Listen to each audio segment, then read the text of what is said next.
So, how are we doing? We're packing. Oh, well done. Excellent. Good timing.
Please come and grab your seats, guys. We are in a very rushed element today. We're going to start our next section very quickly.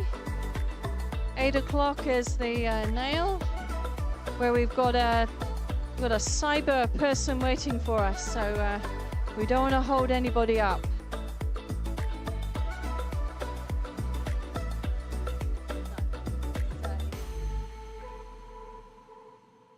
Got 5 minutes. Guys, you're doing awesome. If you need a drink, please go and grab one really quickly.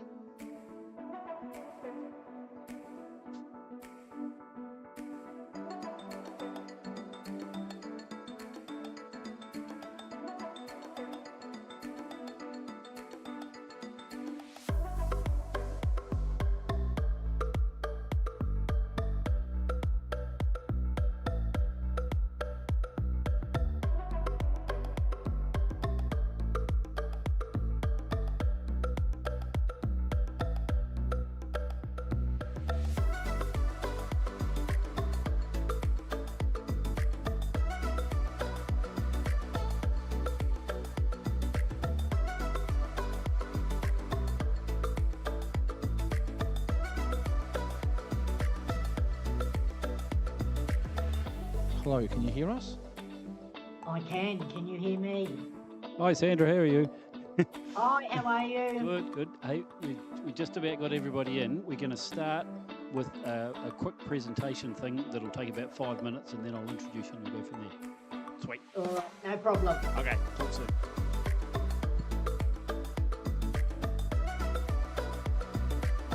Welcome everyone. I'm Jack of Many Trades tonight, so I'm emceeing for you. My name's Heidi. If you're at home, welcome. Come on board. And I think we've got this live stream going ahead at the moment. And I'm going to offer the introductions to Ian or Sandra. They've done. Oh, okay. We're doing the MDC. Okay, so where's Dennis? Just play. MDC is on.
Excellent. And Dennis is going to do the honours as John's not here. Right, I hope everybody is suitably tranquilized. Right, Can I have the lights? Yeah. Right. I don't think Richard Cooper is here. No. And the next one is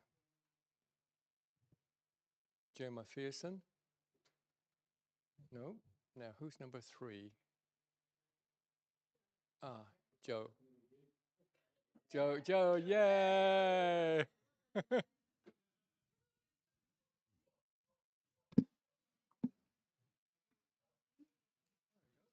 Congratulations. Right, now, I don't have to go away. Yeah, this at this point, when you get to my age, you need glasses, all right? So,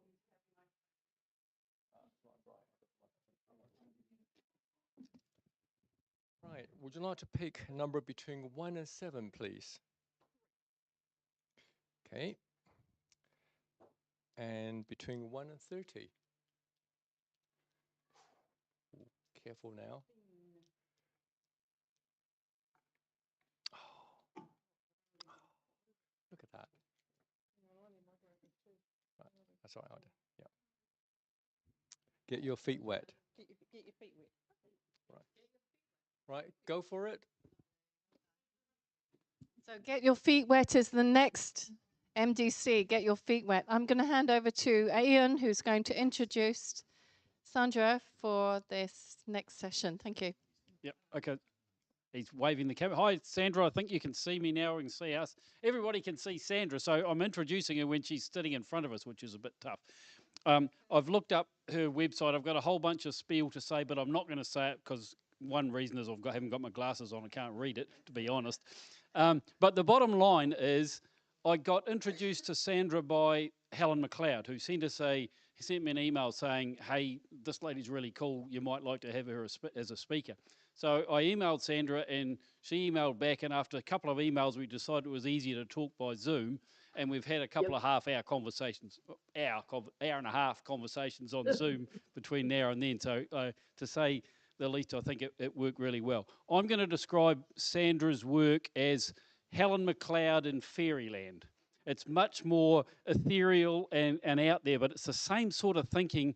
I can see why Helen and Sandra get on really well. When we talked about the idea is not necessarily that you come out of here saying, I really need to go and do that sort of work, is to come out of there and say what is possible and how to be creative. Here's an example of super creativity, and I just want you to all walk away inspired by the creativity and be creative in your own way. So can I please introduce to everybody Sandra Dann. Thanks very much, Ian. Oh, hi, it's nice to come across the ditch and talk to my fellow Kiwis. I lived in New Zealand in Queenstown in 2012 for about 10 months. I did my working holiday as a mature age backpacker, as they say. So I enjoyed my time, and I always think of New Zealand as a second home. And it was when I was living there and I came back to live in Australia, I ended up being a tour director or a tour guide, which then I used to keep coming over to New Zealand and visited Christchurch a number of times. So it's a beautiful part of the world. And so I do have a little bit of an affinity in there. But, what I'm going to talk about is where my journey started and where I am now. And my photography started in 2012 when I moved to Queenstown. I bought a little camera. Someone said, oh, do you know how to use it? And I went, no. And they said, oh, well, here's a photographer. You can actually go and see if she wants to do a one-on-one. I said, okay. But I didn't know it was Jackie Rankin. And I'd never heard of Jackie Rankin before. So we did a one-on-one, went to change the lens. The lens fell in the pond. Jackie picked it up very quickly, iced wall. She said, let's put it back on. Have you read the manual? I said, no. She said, do you know where the aperture is, the exposure? I said, no. And that's how I started in photography. As such, little by note, a few years back when I was actually going back as a guide to Queenstown, I emailed Jackie and I said, oh, can I do a one-on-one, get out and do some shooting? And it was Mike, her husband, that emailed back and said, Jackie's out in the road. I said, oh, well, okay, that's fine. Tell Jackie I emailed her. I'm the lady that dropped the lens in the pond. And he went, oh, yeah, she spoke about you at dinner. That was my introduction to photography. But it's changed a lot since then. I started to get right back into landscape, became a serious landscape, entered competitions, both camera club and international in Australia, and then moved on. But where I started to really find my feet was in creative photography. And that's where I started to create what I call altered landscapes. And so I would photograph my landscape and I'd whack in a building and whack in a tree and birds and everything.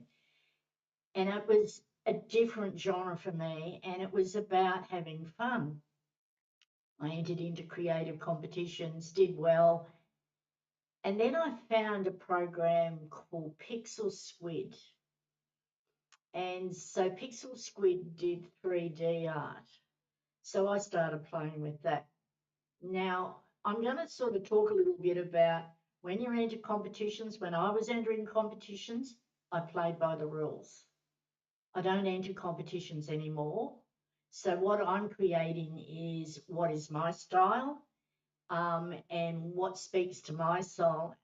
Ian and I have had a chat about this. I'm going to talk about the elephant in the room. I use or create AI composites. So I'm actually using AI to create composites. And it's what speaks to me because I'm not playing by the rules anymore. I'm just enjoying about being creative. So I thought I'd give a little bit of an intro.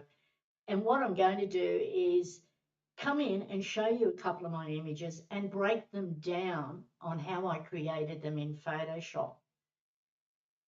I can't believe from when I first started in 2012 to now, and COVID hit, no work in tourism. So I decided to teach Photoshop online.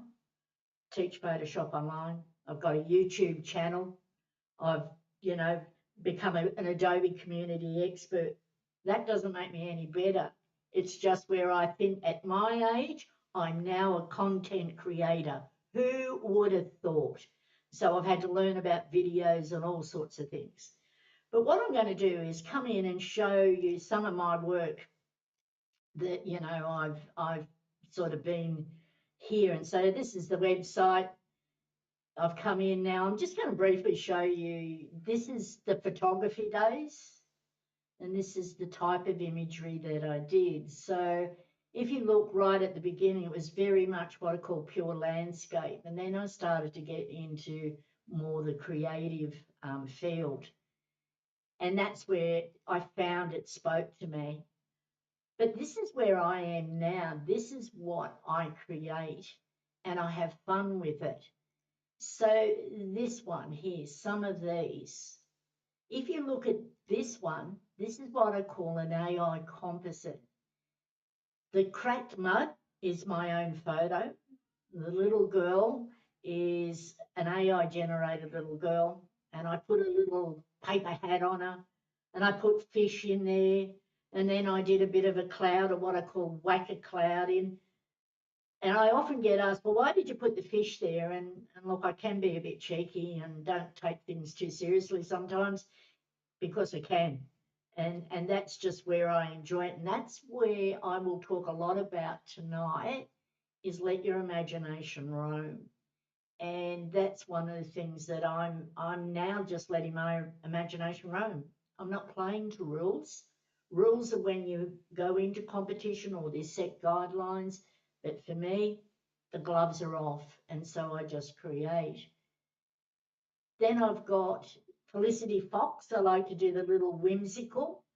Again, an AI composite, the background. The eggs in the basket was in my, what I call my creative stash. I've been collecting over the years, and the leaves. So I like to give my little quirky characters some names. I was an avid reader as a child, and I still read. I love Harry Potter, Lord of the Rings, that kind of thing. Now, some people would go, my goodness, she's a bit of a Fruit Loop. And others would go, oh, I want to be creative. And that inspires me.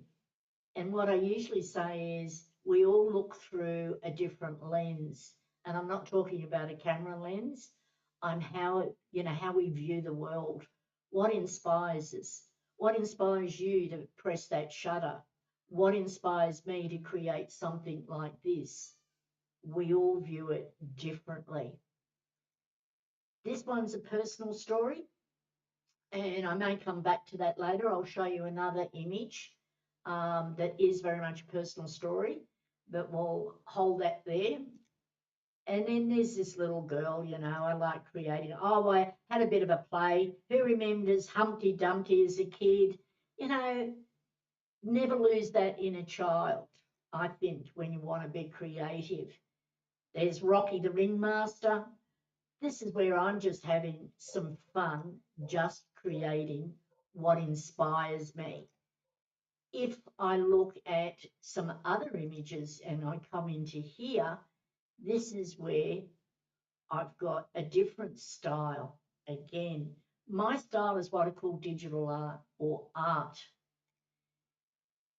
This has a story. So a lot of my images do have a backstory.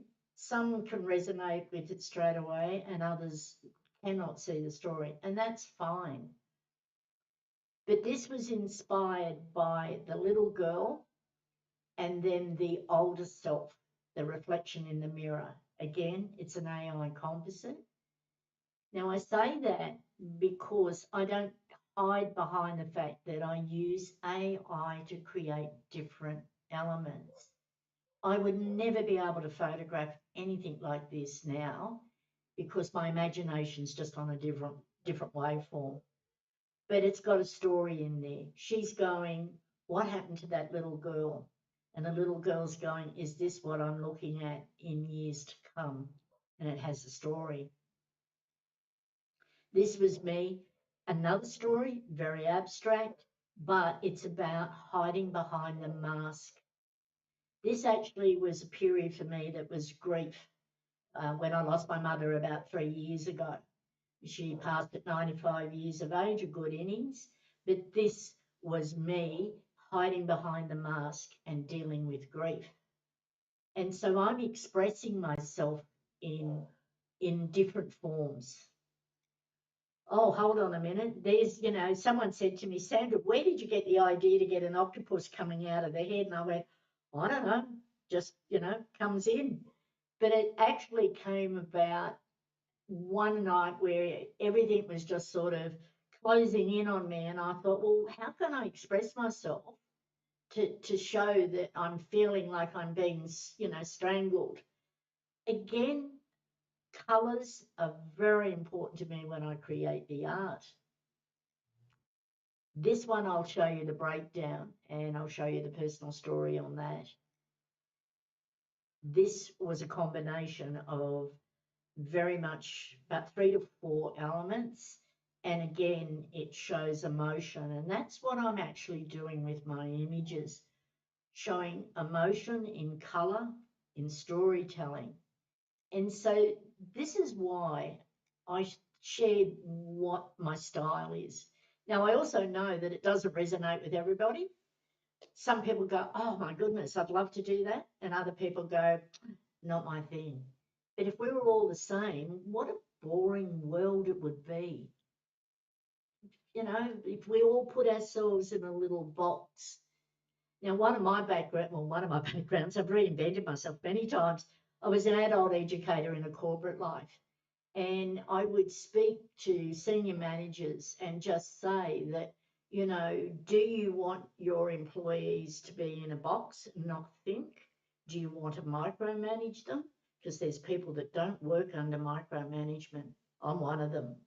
Never did. But it's the same for your photography, creativity, digital art, whether you paint, whether you draw, whether you sculpt, whether you crochet. You want to try and do something that speaks to you. So there's a little bit of an intro. One thing I'm going to say to you is if you've got questions, please ask. I'm not going to stand here and deliver. I want you to engage with me and ask the challenging questions. So before we move on and I show you the secrets of my work, has anyone got any questions, comments, anything? Ian, get them going. I don't Okay. want a silent crowd. We have to go via the mic. So anybody want to engage now? Got a thing? Did you hear that? We're being asked, how long does it normally take you to put one of those together? Yeah, where was I was in Queenstown on Monday, and I got the same question asked. Look, for me, I can easily do an image like that within 10 minutes, 15 minutes, 30 minutes. And I don't do that to say, oh, wow, look at me, what I can do. It's called spending years of working in Photoshop. I started in Photoshop 2012. And no one sees the stuff ups that I've done when I've created images, or whether I've done 20 layers and I go, well, that's terrible. That's going in the bin. But what I used to do, and I say this when I teach, is that when I was creating my images or photos, processing them, I would force myself to learn a skill or use a skill in that photo or image. So I generally say now images now, because to me, AI is not photography. It's a totally different ballgame. So I will say images, but you can relate that to photos. So coming back to that question, is that basically for me, it was trying different things. I forced myself to learn about the transform tool, how to replace the sky, old school. My goodness, it's so much easier now. All of those things. And so when I saw a new skill on YouTube, I go, okay, Sandra, yeah, when you do this image, let's try this. And it was trial and error. And that's where I usually say to people, if you're only processing an image once a month, you're not going to improve your skills. You need to do that repeat. And the reason that I did that was I remember I was in the camera club, I put an image in, I thought it was pretty crash hot, until the judge turned around and said, oh, you're muddy, you've got tones, they're all muddy. And I thought, what the hell's muddy tones? I've got no idea. And then, oh, hold on a minute, you've done some cloning, but you can see where you cloned. Well, back in the day, the old clone tool was pretty average. And so I said to myself, okay, come on, Sandra, lift your game in your processing. Because for me, even now, is processing your image is part of photography now. Doesn't matter whether you process a little bit in Lightroom, whether you process it in Photoshop or you do another program.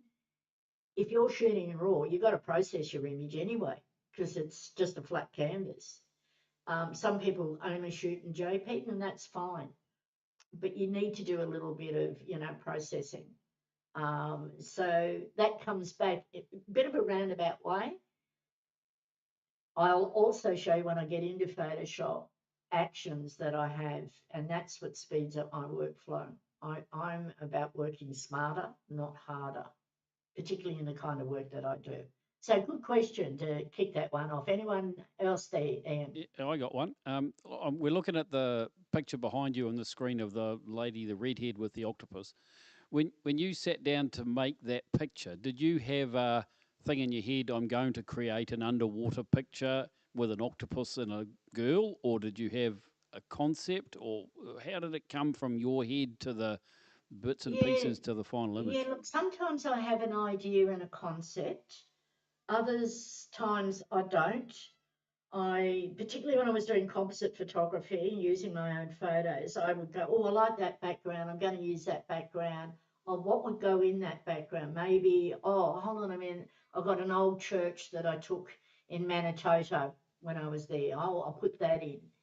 So coming back now in with the AI things is, I actually saw an image on Pinterest and I thought, oh, that looks interesting. So then I go into the program that I use and then I start playing with prompts. And I'm going to say it out there, the people that think AI, you just put a few words together and you get exactly what you want, step into my world, because it's not that easy. And what I find is that with the AI, particularly, you've got to have an idea to start with. Well, what do I want? Because the technology still needs the human element, the human critical thinking to put an idea to get it to execution. So some of you have dabbled with AI. It's like Christmas. You never know what you're going to get until it comes and pops up on the screen. And so come back to that octopus. I went lady yada yada with an octopus coming out of her head. It didn't necessarily come out of the head the way I imagined, but I looked at it and I went, oh, wow, I can play with this. And then what I do is then I put it over to Photoshop, get rid of the distractors, color grade it and do all of that. So in answering that, Ian, is sometimes, yes, I have a firm idea. Other times I just go and play and I see what happens. And sometimes how can I put it? Your worst mistakes are actually some of the better ideas. So it's the same thing. If I put it into photography wise, ICM, right? I went through the ICM phase, but I also learned ACM, which is accidental camera movement, where you have a camera on your tripod, you've gone to fiddle around with the tripod, the camera's gone whack, and then you go, oh gosh, that's not bad, I could use that. So there's my ACM. So any other questions, then we'll dive in and I'll show you. No, you kick it off.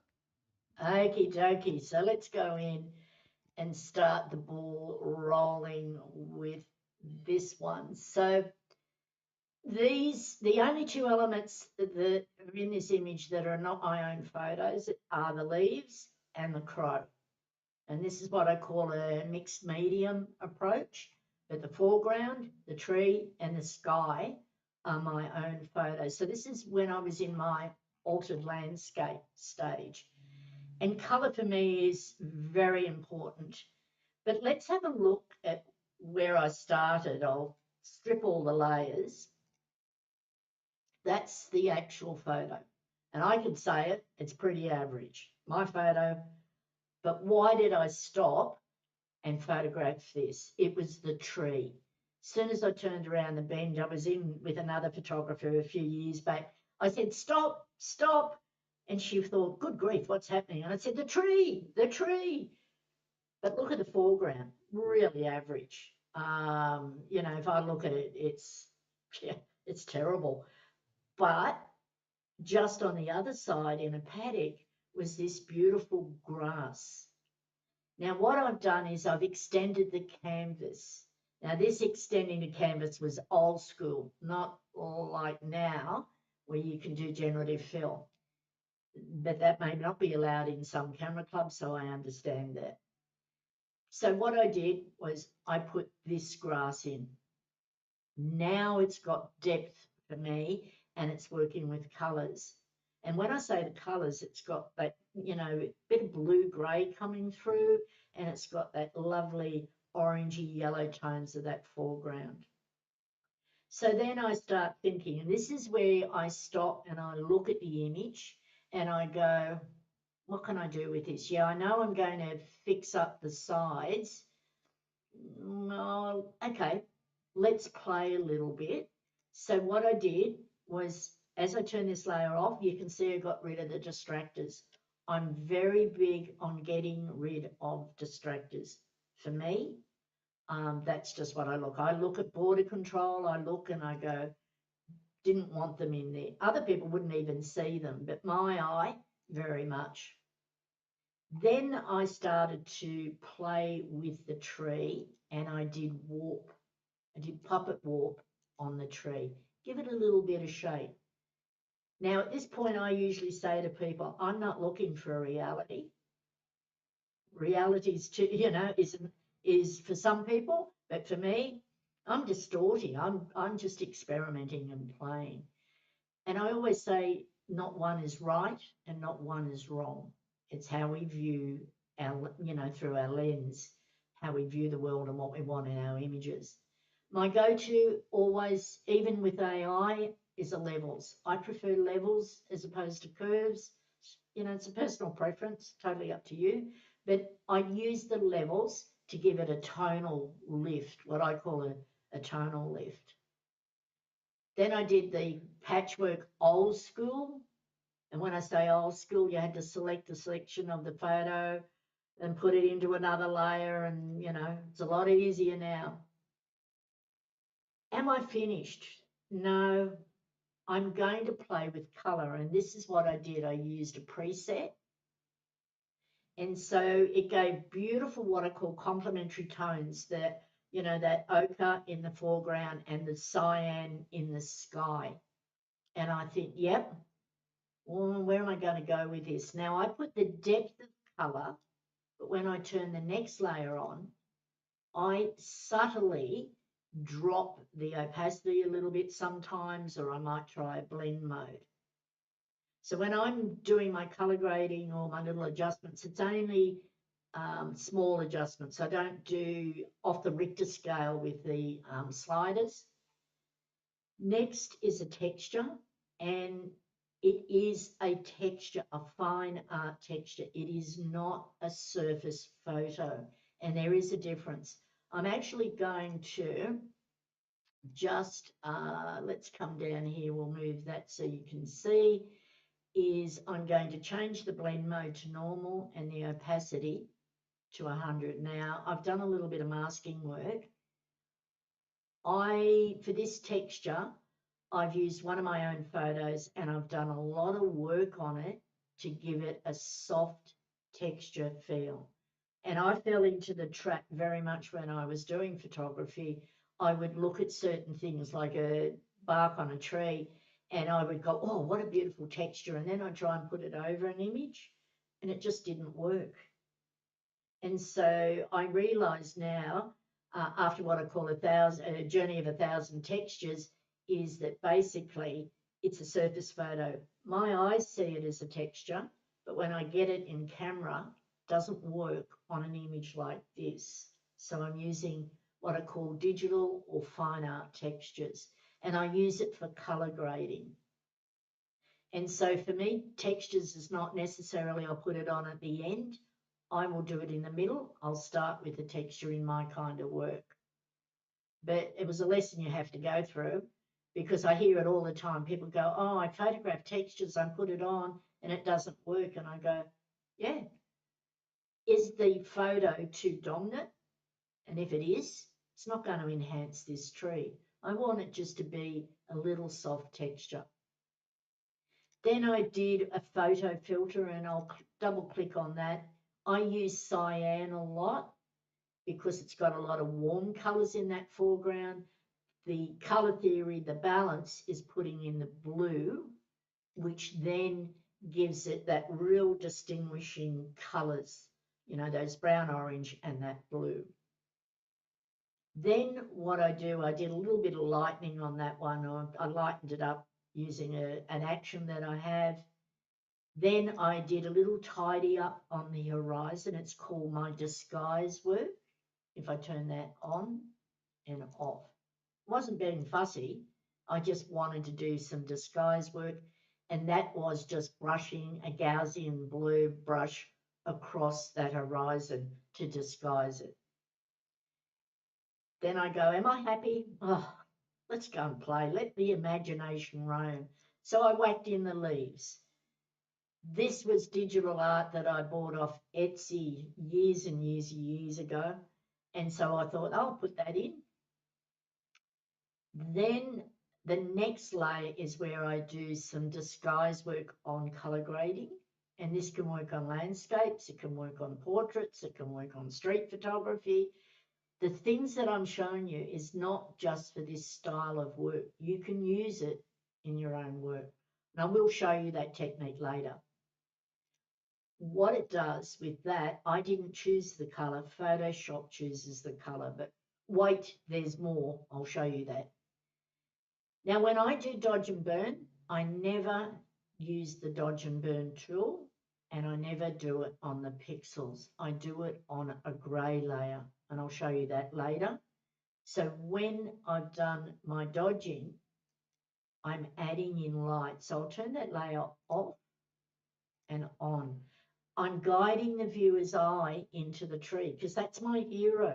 That's what I want the viewer to look at and then start to look around the image. So it's a technique that I use in lots of images. And I was showing that on Monday in Queenstown, and one of the guys said, oh, best thing since sliced bread on my fungi shots. And I thought, good, different ways, particularly in Photoshop, so many ways that you can do things. This one here, I used an action that dulled it down. Again, I was playing. Do I have a vision? No, I went, oh, I've got this action. I wonder what it does. And I click on it. Now, probably it's now the time to show you. I have a second monitor. There are all my actions, all my plugins and all my actions that I use for color grading. So I've got a TK Actions panel. I've got a panel that I bought off Blake Rudis, but all of these are my own actions. So it comes back when someone asks how long does it take, I just click on an action and I get it straight away. For me, for my kind of work, why would I go up to the filter, up to the menu, or remember the shortcut key? When you're learning Photoshop, that's another thing you've got to try and remember. People go, oh, it's just this shortcut key. And it's like, well, hold on. I'm trying to learn what curves and levels do. So it dulled it down, gave what I call a grungy tone. And if you look, shock horror, there's noise. I put noise in my images. I remember when I was putting my photos in, judges would go, oh, my goodness, it's got noise. Now I go, I don't care whether I put noise in. It does a little bit of disguise work. Now I go, oh, hold on a minute, I'm going to put the crow in.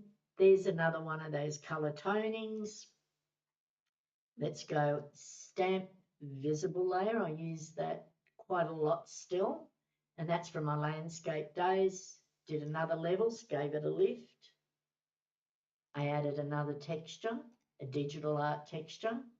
Let's have a look, normal and the opacity. That's what I call a fine art texture. It's got color grading on it. It's got a little bit of tactile look to it, but I chose that to give it a color balance. And that's where I use my textures. You can see that texture coming through. All right, next we go on to what I call a spotlight. Have a look. I added some more light because after me adding the texture and all the other color grading, it dulled that light that I did in the front. By this time, some people may be going, my goodness, how many layers? I don't care how many layers it takes for me. It's just I'm playing with this. So then I come up, I go into Nick Collection and I added fog. So if any of you had the plugin Nick Collection, I've got that. I've got the new version 9. I'm affiliated with DxO now, and I use the fog just to give a softness, and that can work on any landscape, portraits, any photography. I just use it in this technique here. I did a vignette. I did a tint just to give a little bit more of a change. Voila, finished. Lots of layers. But did I know exactly what I was going to do? No. The biggest thing that I did with that was experiment. Let my imagination play and just see where it took me. Questions, How do you thoughts? decide when it's done? Yeah, it's like, how long is a piece of string? I get asked that and I go, there's sometimes I just go, oh, let's keep pushing another layer. Let's keep pushing another layer. And other times I go, yeah, it speaks to me, I'm done. And so it's a good question, Ian, in that because it's how do you know when a cake's cooked? How do you know when a steak's cooked on a barbecue? If I give those analogies, you look at it, you go, yeah, I like the cake's a bit burnt, I think I've overdone it. Or hold on a minute, it's looking nice, I'll pull it out of the oven. So it's very much that. But again, everyone's different. And my style of colouring is very muted. I don't like really in-your-face contrast colours, but that's me. For other people, they like the big, bold and bright colours. It's no right, no wrong. Just as an aside, I sometimes want to get multi things like that, flatten them, and go, that's it, save as, and then I've got a flat one of, you can't fiddle with it, there it is. Yeah, so when I'm saving my images, I save as a PSD, that's a personal preference, so you could save it as a TIFF, and that saves all the layers. Then I would flatten it, and I do a full-size JPEG. Then I will do a size for social media, Instagram, Facebook. So I'm virtually saving like 3, sometimes 4 or 5 of the one image, but I always keep the PSD because then I can look at it and go, oh yeah, I put in the levels or I did this. Because sometimes you can't remember what you did. Any questions, thoughts? Come on from the Brady bunch out there.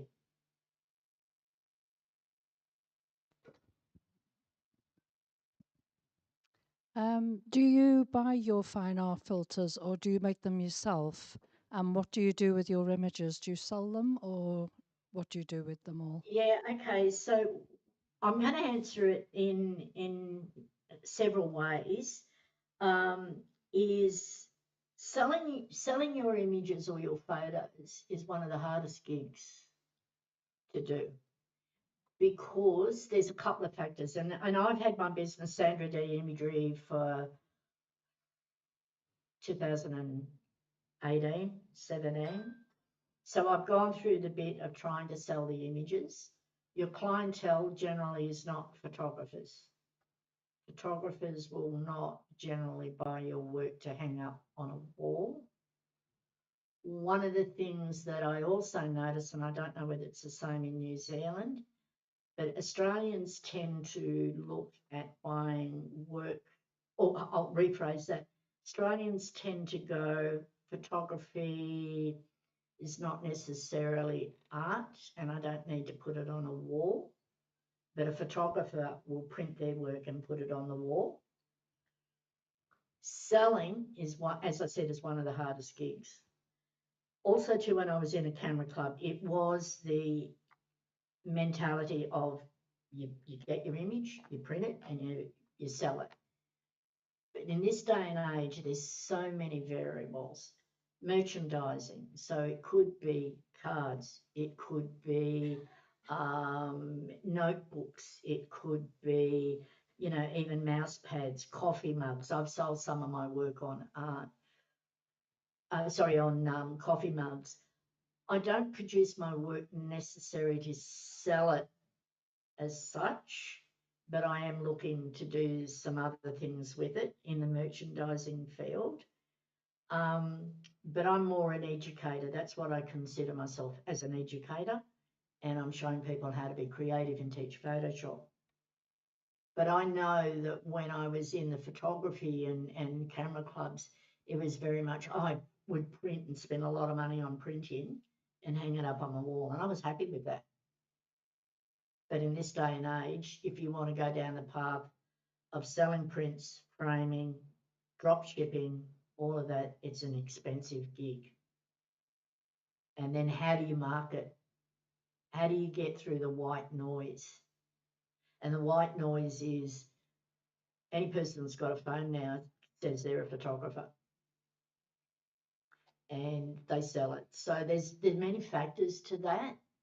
But again, you know, you may want to, I know some people that do the market syndrome, that's not the right word, they'll go out and do the markets and they do quite well.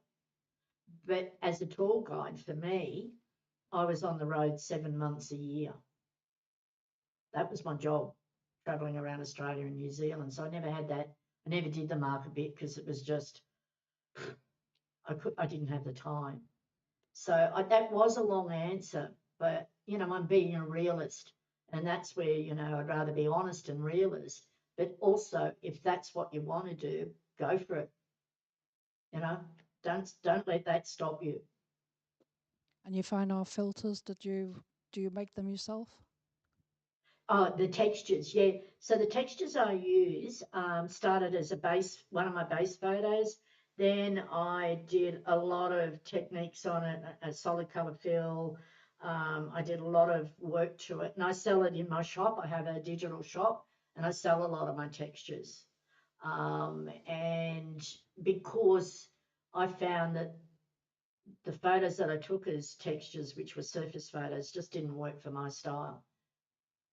But, you know, to create that green texture from memory, because I got asked the same question on Monday, that was about 20 layers to get that the way I wanted it. That texture, the green one, is I photographed a canvas in an art store. So I used to photograph carpet canvas in an art store. I went to a Monet, a light exhibition, and so I came in really close with the camera and photographed not his work or not the work, but more about getting the canvas with the colours. And then I used the smudge tool and Gaussian and a whole stack. So, you know, the textures is just not one photo, it's a lot of technique to it. Okay, thank you. Anything else in there, Anne? No, we're good at the moment. Oh, good. All right, so let's come into this one. I'm going to throw a spanner in the works here, and I'll come back to this other one. I'm going to introduce you to my otter. Why did I create this? It was about having fun. Purely, that's all it was. I sat there one night and I thought, I'm going to play, and I'm going to create the Miss Parisian otter, and I'm going to have fun with it. So let's have a look. This is what I call an AI composite. And so there's my background. Generated, I use Leonardo AI or Firefly. Now, I also going to say here, I get challenged quite a bit, and people go, but you can't do this. You can't, you know, enter it into competition. I go, yeah, I know.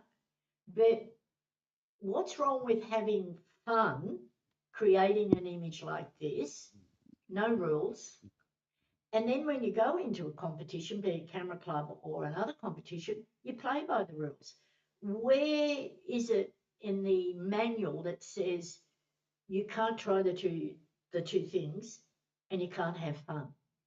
And that's very much probably the journey for me. I was very serious when I was in competition, but now it's like, you know, I'm going to play. So there's my background. I've extended it. There's my go-to levels. I've done a little bit of vibrance because I felt the colours were a little bit flat. Again, this is my style of colours. I like it, you know, soft. Okay, this is where I did the generative expand. Yes, it chews up credits. No, you can't use it in some of your images, but I can because it was just plain. And I always say this, that, you know, I'm well aware of the rules, but for this image, there's no rules. So then there she is. I put her in. Look at her. She's looking really charming here. Let's come in and have a look at her. Love the quirky characters. That probably stems from, you know, reading as a child and still having fun about the whimsy. Now, this is where the new tool in Photoshop, I have been waiting years for this because I used to use a program called Pixel Squid, and you could rotate different elements 3D. Have a look. I've given her a side turn. Now, what I need to do is take that bottom layer off or turn it off. There she is. She's got a little bit of a side view. And so this new rotate tool in Photoshop used to be in the beta version. Now it's in the normal Photoshop version. Love it. particularly for this kind of work. The next one I used Harmonise, and so Harmonise is a couple of things. Harmonise use in the latest version, it will use Firefly, which will generate pixels. And the aim of Harmonise, if you do any composite work, is to colour match the otter in with the background. Back in the day, my goodness, that was a lot of hard work. But it does use credits. It does use pixels or generates pixels. But if you do not want to generate pixels, the trick is to go up to filter. You go neural filter. And harmonization has been in Photoshop for years. And it was just sitting in the beta version. If I turn that on and I start to play and go with it, it will blend the otter into the background. One, it doesn't generate pixels. Two, it doesn't use credits. That's what I was using to color match that otter. But now I use the new Harmonize. Now, when you use the new Harmonize, it will give you 3 options. And it'll say, okay, do you want this one, and this one? And you choose. But have a look at the color matching on her. Totally different to when I just first put her in. I'll take that layer off again. So let's turn that off. She doesn't sit there. She looks like she's just stuck on. And that is the trick of composite imagery. Doesn't matter whether you're using AI or photography. It's about making the fake look real. And so that's where I've used a tool. So then I come in and I go, oh, I didn't like her tail, so let's come in and have a look. And I'll turn that layer on. She had a tail, didn't like it. But when I rotated her, her leg went wonky. Okay, so what are you going to do? So I did a selection of the bottom bit of her skirt and copied it. And then I attached it to her skirt, which gave her a little bit more decency covering the legs. So there it is there. Now I think, well, what else does she want? Well, she's just come out of the shop. She needs a hat. I put a hat. I used the rotate. I used harmonize. And that gives it a little bit more of a blend in. Well, she needs a shopping bag. Then I did a rotate of the shopping bag. I did a hue and saturation. I dialed down the color on that. There's the stamp visible layer. Stamp visible layer is Control Alt Shift E or Command Alt Shift E. And I use that because I want a pixel layer, because this is what I'm going to do. Extend the canvas. So that gives the height. So when you're doing this kind of work, you've got to think about color matching, perspective, all of those things, negative space. You need to take all of those into consideration. And also with this kind of work, it's about making color choices. When I was doing landscape photography, street photography, some macro, I worked with the color that was in the photo. But in this kind of image, you've got to make color choices in there. Then I put the curves in and I dialed it. Look at the difference now. And I go, ooh. So Ian, this is where I start to go, oh, it's talking to me. I'm thinking, yes, I like it. Let's see what else. Then I come in and use a color looker. And if you don't know or haven't used color lookups, if you go up to the adjustment, now my workspace will be different to yours, most likely. I'm right-handed. I have everything on the right hand. So if I go into color lookup, it's like a preset. And you come in. Now, all of these ones here at the top, until we get to night from day, are all included in Photoshop. And it's like a color grading technique.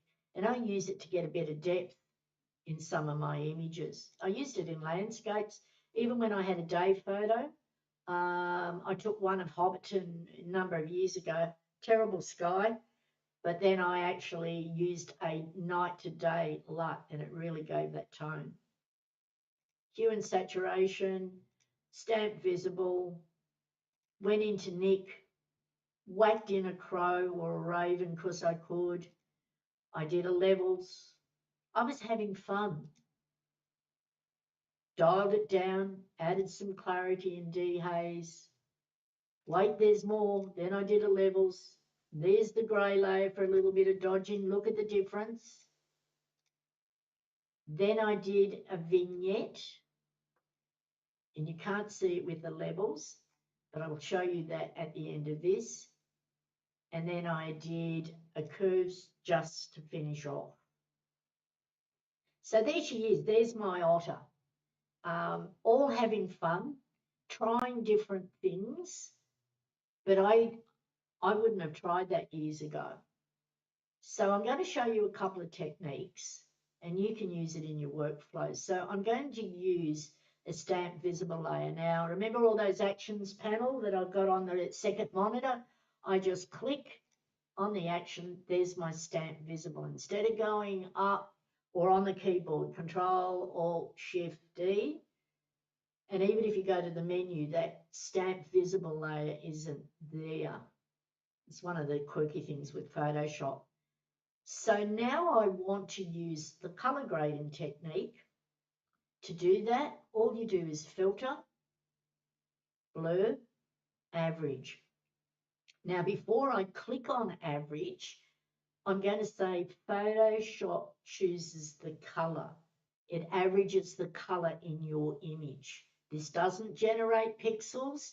This is just what we call, it's sort of looking at your whole image and goes, well, there's lots of blues, pinks, greens. What's the average color? So if I click on average, have a look, that's the color that it's averaged out. So I use this as a little bit of color grading or disguise work. Then I come in, soft light, and then I may play with the opacity.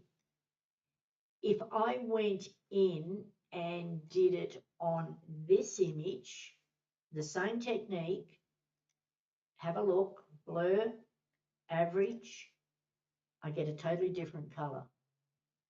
So it's Photoshop doing the work in the background for you. And it's a really good tool to actually work with just to get a bit of color grading. I used to use it in landscapes and all my photography, and more so now. The other one that I use is the dodging. And so I have an action that I click on, but I'm going to go up in the menu and I'm going to choose layer. All right, I know why it's thinking. There we go, layer. It's because I've used harmonize. It's doing a little bit of thinking for me. New. Let's come back. New layer. Then I change the mode to soft light. When I get soft light, I get fill with neutral color. I do a check and I go okay. Look at the layers. I get a gray layer. It's like the gray card when you're photographing and you're trying to focus. Now what I do is get the brush, white for dodge, black for burn. I'm going to lift the opacity so you can see it. But if I want to sculpt light, doesn't matter whether it's composite, doesn't matter whether it's landscape, whatever, you can sculpt the light in. So I'll just make the brush smaller and I sculpt light here. I might add some light. Now I know that this is too white, but I'm doing that so you can actually see it. If I wanted to put some light in the windows, I can do it there. I can also add some light along here. Doing it this way is non-destructive. And if I don't like that layer, guess what? I can delete it. When you're doing dodge and burn on a pixel layer, you're working destructively. And dodge dodge and burn with the dodge and burn tools, that's old school. There's different ways to do that now. So let's come in and see the Brady Bunch, and let's have a little look. I thought I'd show a fun one, Ian, just to get a little, little quirkiness in there. They're sort of smiling. Yes, just because we're an adult doesn't mean to say that we have to not have a little bit of storytelling in our life. Good grief. Questions on techniques, thought process, challenge. I think they're going to struggle to remember it tomorrow morning is the problem. I'll actually send Ian some email with some things in there that you can pass on how to do a grey layer and stuff. Yeah, that would be useful. Thank you for that. Yep. All right. Come on. Either I pick someone or we get someone that just goes, good God, where did you get the imagination for this? I don't care. I found one. Good. Hi, Sandra. For someone, say, starting out using AI, what sort of direction would you point them in as for a user-friendly way to start? Okay, so Like sort of, is like there a anything, particular? I will probe a little bit. Mm. When you say where to start, are you talking about program? Are Yes, you probably. starting to Which talk? program would you go to? Assuming your Photoshop skills are okay, and Yep. you've done some composites. I suppose which site would you perhaps recommend to So start with? Okay, there's that many AI programs out there now, and some of them are second rate. And when I say second rate, is that basically you can look at it and go, it's just AI, you can tell. For me, I wanted something that would produce good quality that I could scale up. And the two programs that I use are Leonardo AI and Firefly, Adobe Firefly. Some people use Midjourney. So if you're looking at your top two tiers in quality, Leonardo AI and Midjourney, and Firefly's in there as well. If you go down, you've got Copilot, you've got DALL-E. The buzzword is Nano Banana. Nano Banana uses a lot of credits as such. So for me, I started Leonardo AI because I could do a free version and trial it. And I've been using AI for about 3-4 years, I think. And I couldn't do Midjourney because there was no free version. If you go in and use one of like Copilot, DALL-E, or any of those, there's so many around, the quality can be a little substandard, but it can cut your teeth because it's about your prompting.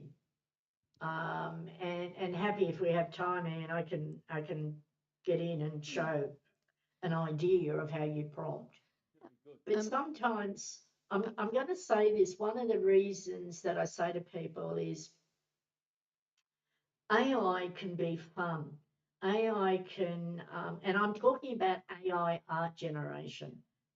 There's AI assistants, and AI assistants is your tools that are in Photoshop. A lot of the chat bots, everything now, even in your camera, you've got AI assistants. Okay, but everyone puts the big, put it into one bucket and go AI. And there's different forms of AI. But you could go in if you've got a Photoshop subscription, you could go in, play with Firefly, you get some free credits. Nothing's free these days, so you may have to pay for the credits. Firefly's a good one to start with because it's easier to master the prompts.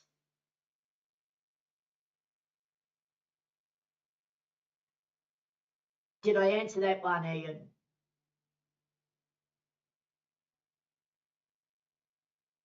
Can't hear you, Ian.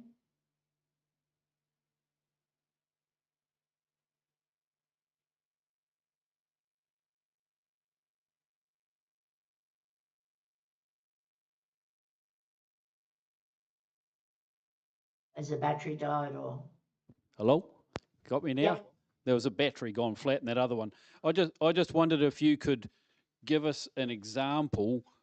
For example, that last image you showed us where you started with the Parisian thing at the background. Yep. What would be a prompt that would give you something like that? Just, I'm not asking you for the best prompt ever, but just to give us a off the cuff. Okay, off the cuff, can you give me 2 seconds and I'll open up a program, and it's much easier to open up and show you, and then you can actually see. So bear with me while I just open that up. People are just asking what the credits are, and maybe I can talk about that while you open up. Yeah, if you can do that, that'd be good. When you use the various AI programs in Photoshop, for example, you use credits that you get with your Photoshop account. I can't remember exactly how much it is, but if you've got a Photoshop standard subscription, you get something like 5,000 credits for the month. And then if you use generative AI to make a background or to do expansive fill or whatever, it will tell you that this needs 5 credits for this particular type of thing.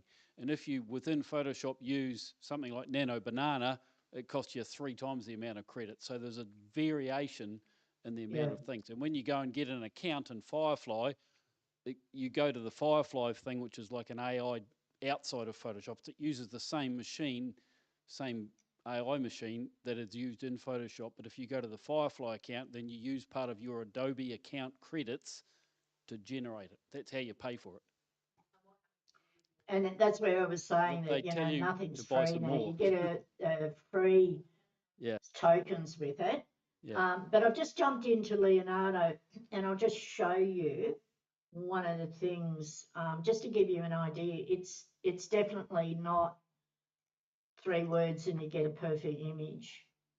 So this is something, I'm playing with image to video at the moment, but have a look at these. Now I'm creating these purely to use in a composite somewhere. I'll cut it out, and we'll just scroll down. This is the kind of style. There you go. There's the hats that I put on the otter.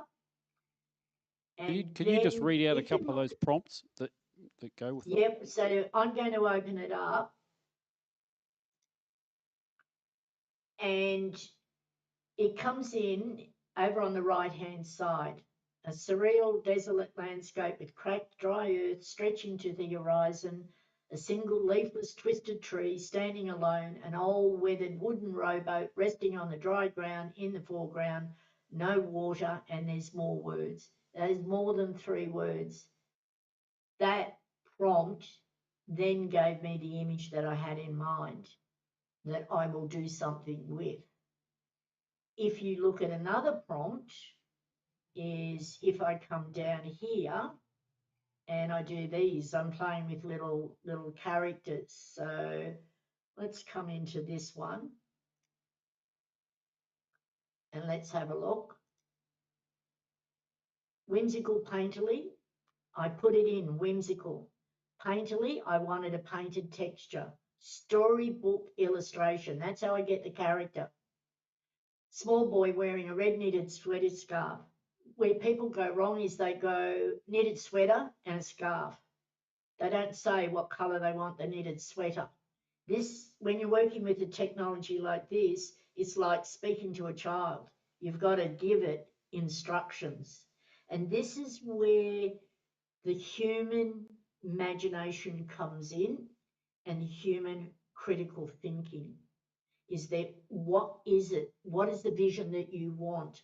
If I just put in the storybook illustration of a small boy with a knitted sweater, I get that, but not what was in my imagination. Have you got So any in way there, you've evolved the prompt over 2 or 3 just to show us how it shifts? Yeah. So can you say that again, Ian? Sometimes you, and I'm sure you do as well, but you change the prompt slightly to get a different twist. Yeah.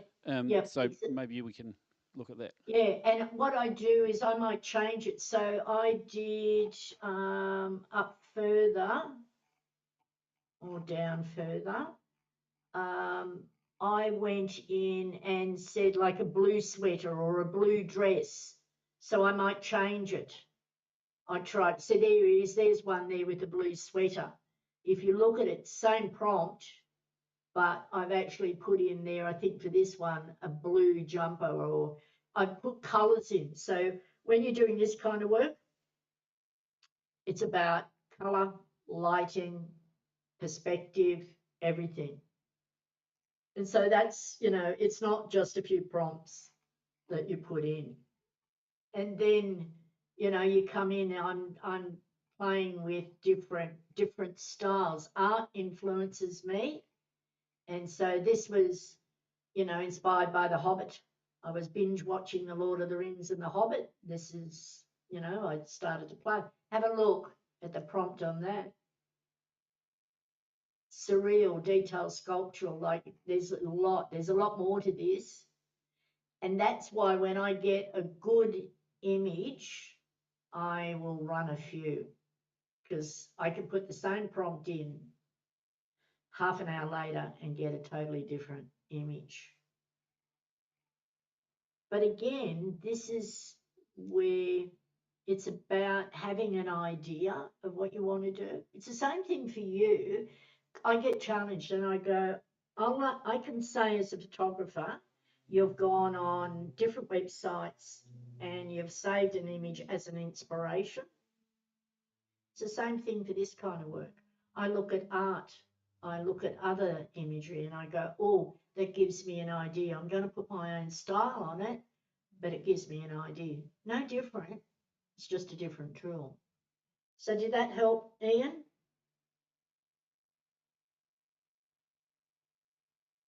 Is the mic gone?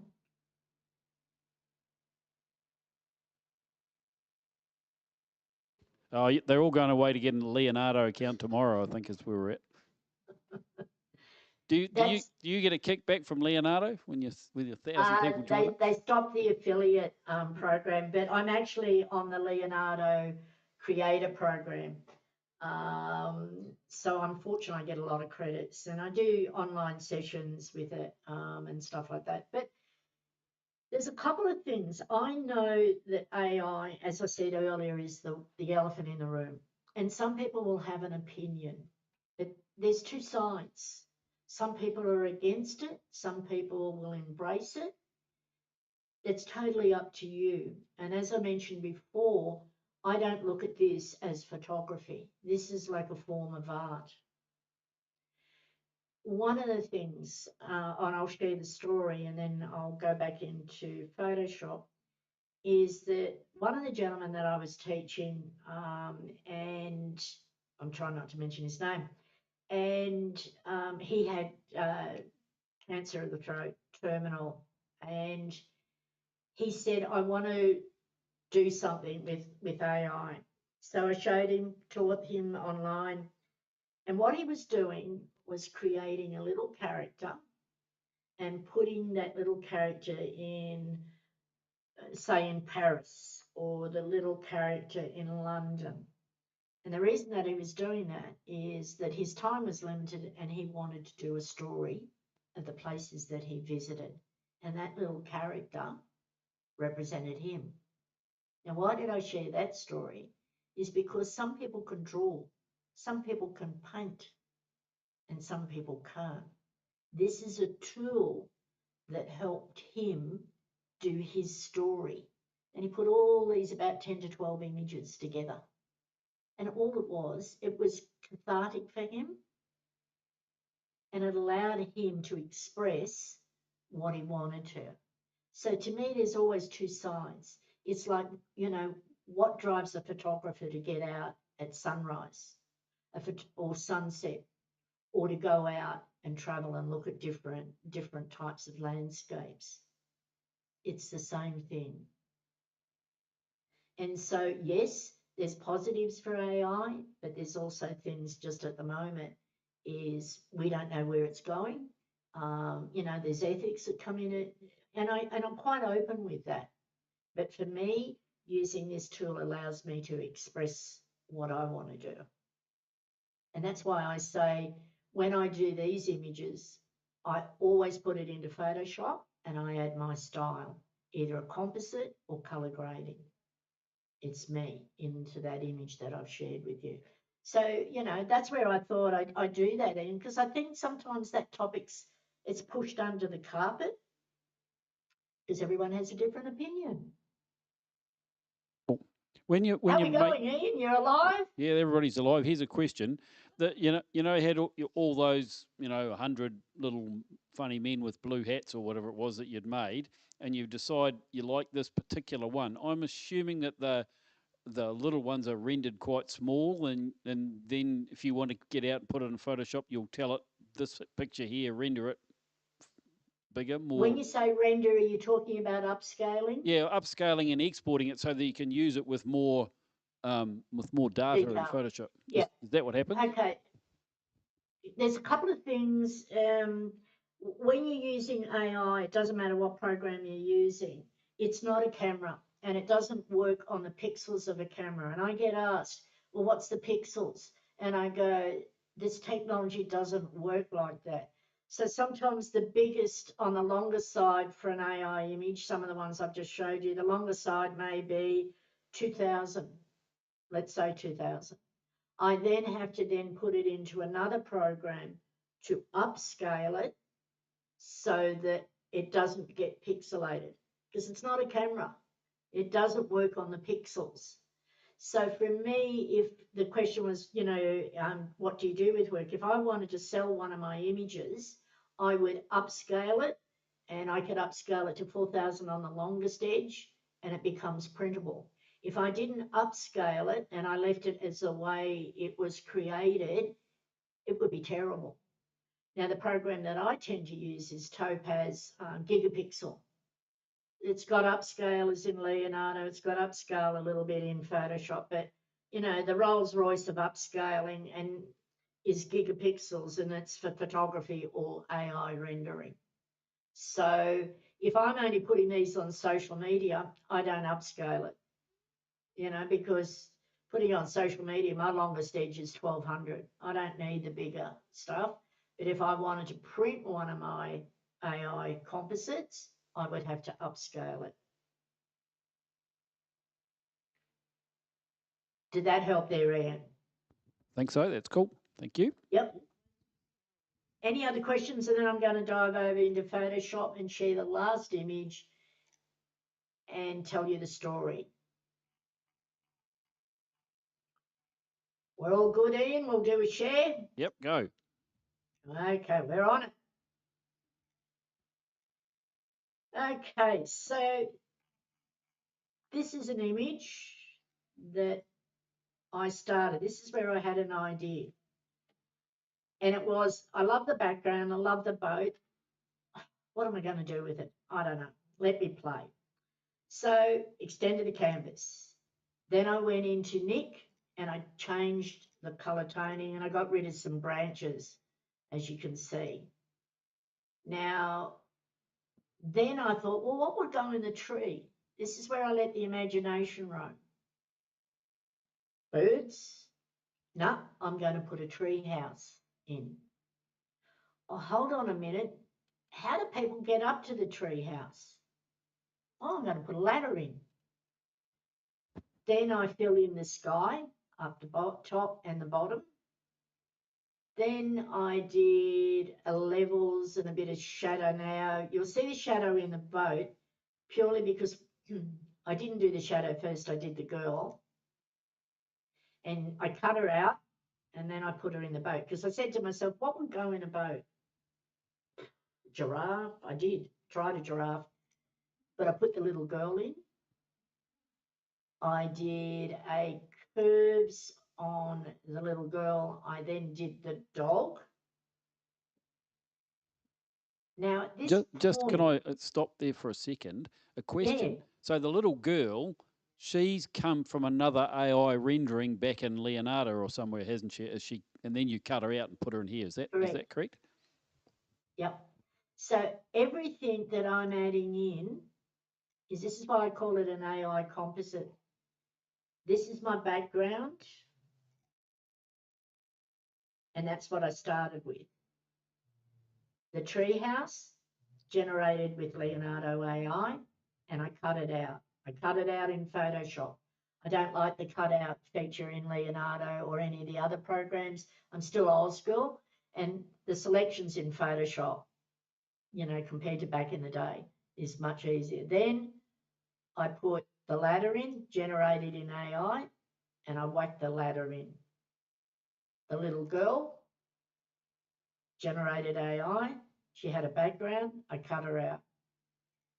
Then the dog, I didn't photograph dogs back in the day, so I put a little dog. So all of those have been generated AI, and I've cut them out and put it together as a composite. Now, I'm going to come back, and this is where the storytelling comes in. And so in some of your photos, some of your composites of creative work, is there a story? And often you'll hear the judge go, what's the story? What's the story? Well, when I get to the end, I know people would look at this image and go, it's just a girl and a boat and a dog and a treehouse, there's no story, but there's a story for me. And this is where I'm going to explain the story is other than it's more than just a little girl and a dog in a boat. At this point, I have no idea. And this is where if you have a creative mindset, and we all are creative in different ways. If you have a creative mindset, an idea comes into your head and you don't know where it comes from. And the idea came in, as I mentioned to you earlier, my mum passed away 3 years ago this year at the age of 95. I was always going to do an image that made me think of mum. And at this point, when I looked at the rowboat, and I thought, what can I do? I'll put a little girl in. Hold on a minute. She loved animals. So I put the little dog in. The dog was not in the picture. If I looked at symbolic storytelling, she's on her last journey and she's going to somewhere. Who knows? Not being religious, not being anything. This is just me thinking. And she's on a journey. This is her last journey. And that tree house represents the final destination. And so that thought came in. And then I started to go, this is an image that I wanted to do in memory of mum, all purely not about mum being realistic. It was about the story of her passing. So then I, did my colour grading, I did a levels. Then I went into Nick Vieza, really bumped up the blues. I did an analog. I went into Nick analog because I like the grunginess of the Nick analog. Then I did a little bit of brush on vibrance. If you look, it's just a little bit of light, subtle. You can't see it sometimes. Stamp visible layer, I added a bit of light. I went into Vieza. I lifted it. Then I did a dehaze to give it a little bit more depth in colour. Then I did another dehaze as a clipping mask, blah, blah, blah, hue and saturation, dodge and burn on a grey layer, have a look. I'm sculpting light, and the light sculpted towards that tree house. There's the levels. Then I did a bit of burn in some areas. The house to me was a bit bright. There's that blue layer. Did a bit of tidy up. If you look there, I got rid of a spot there. I did a vignette, levels, brightness and contrast. I did an action that I have called reattach the highlights. And there's my last layer, the dodge. So when I look at this image, I always think of mum. And it's also about storytelling and me letting my imagination roam and seeing what I can create. And I'm saying this because for the people that want to be creative or love being creative, it will resonate, not the story, but actually the process. And the image, I've named the image Sailing. And that was the song that was played at Mum's funeral. So why I'm sharing this story is that process was very cathartic for me as going through grief. And that's the way I expressed it. For others, it would be, no, I wouldn't do it that way. But this is where doing something like this can express or let you express. And I wanted to show you the techniques. And I know that if I put that in a camera club competition, the judge would go, it's a bit average. But I don't care, because it means something to me. And that's what I want to say to you. Whether you do photography, whether you dabble in the AI, no matter what you're doing, it's what speaks to you and what drives you to press the shutter or be creative. So I shared a little bit of me, my process. I'll send some information, Ian, that you can pass on to the members. Have a look at the website, Sandra D Imagery. And it's been a real pleasure to come in and just share a little bit of my world. And it's about having fun.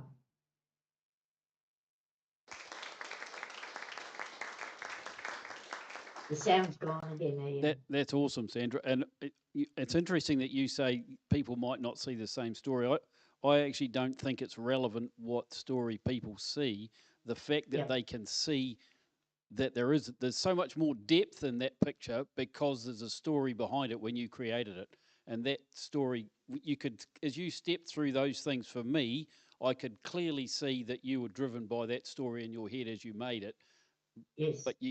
And that's what comes through. It's not anything else. So that's absolutely fantastic.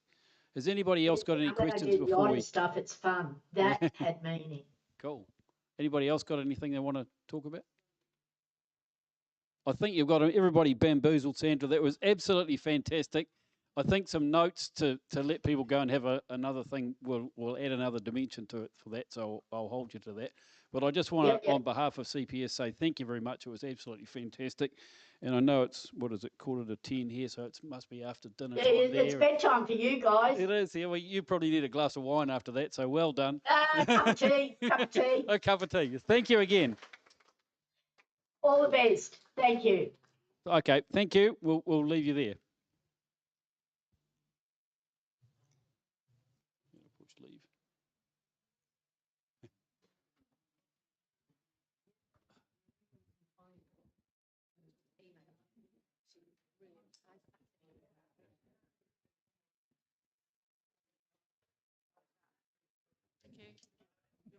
I won't hold you up any longer, guys. 9:45. It's only 9:30.